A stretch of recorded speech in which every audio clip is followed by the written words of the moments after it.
In this lecture, I'm going to talk about exception test and how to use exception test. Best test feature, exception test, raise an expected exception.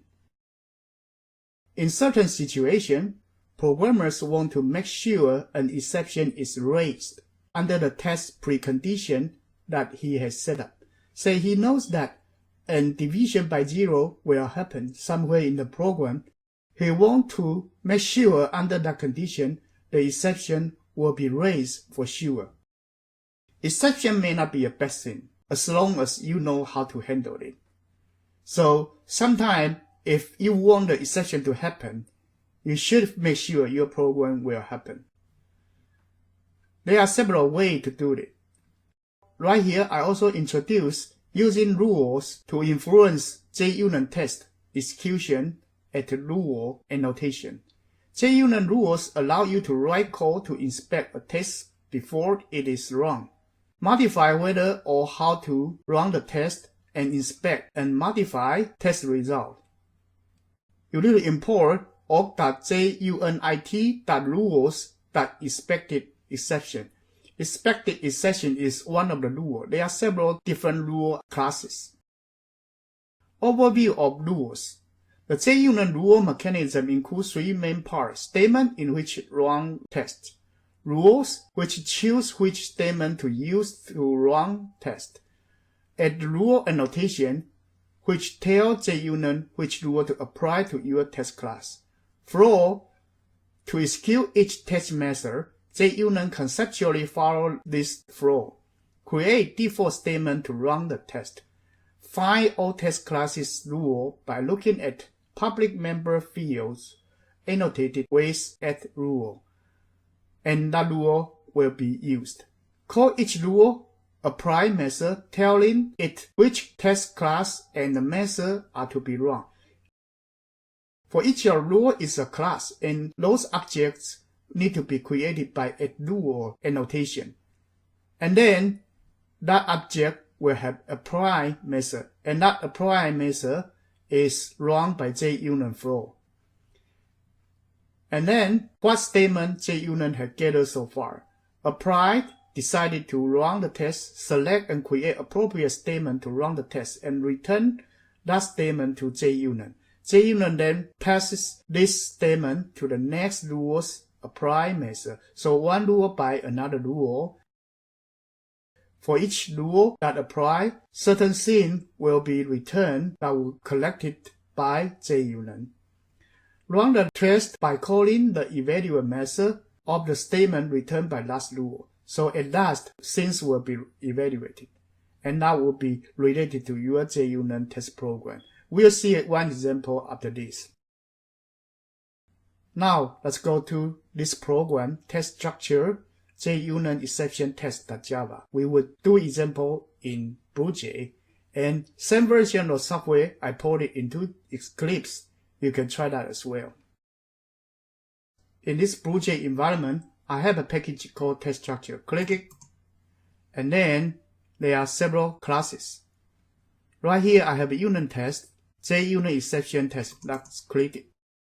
Right here, there is a class called calculator in this test, and this calculator have only one method that provide division x over y.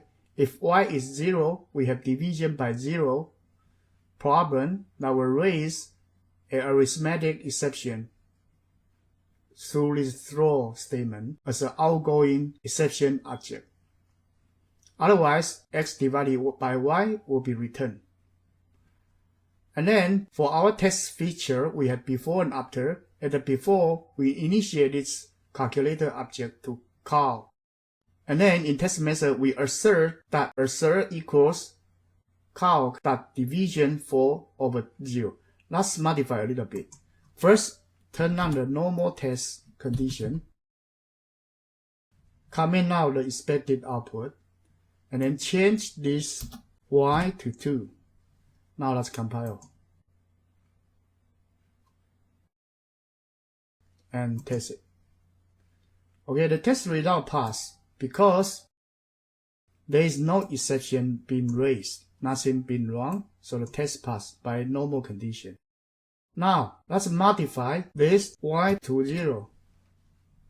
Let's compile and run again. Apparently, the division by 0 caused some problem, and here throw an exception. But the exception is not handled. So, this creates trouble.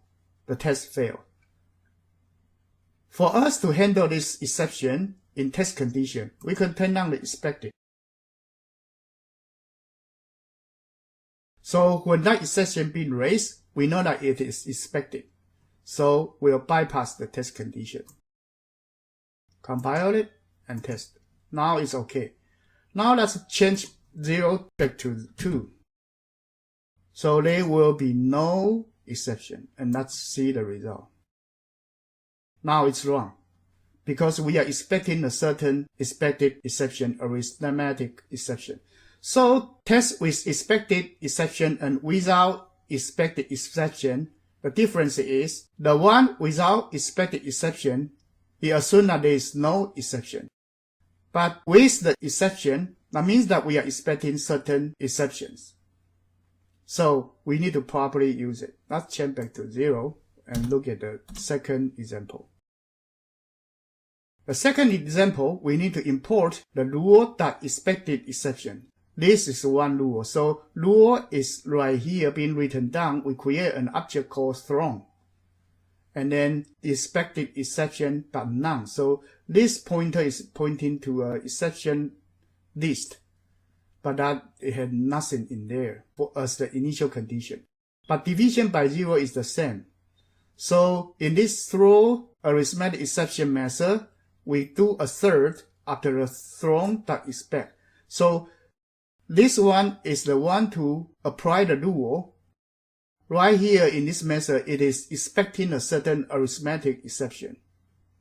So right here, we have divided by 2. Since it is expecting, but we don't have that expected exception, let's see what will happen. Let's do test. It is wrong. Now, let's change to 0. So you will throw an exception. Right here, are expecting something. Try to run it. Now it passed. So this clearly shows you can set out the rule and then expecting the rule to be applied, and then you do the assertion. If that expected rule being matched, then we allow it to pass. So this exception test by rule is the second way to handle the JUnit exception test. And we provide you 2 methods to do the exception test. For Eclipse, the same program has been ported over there. You can try by yourself. Thank you.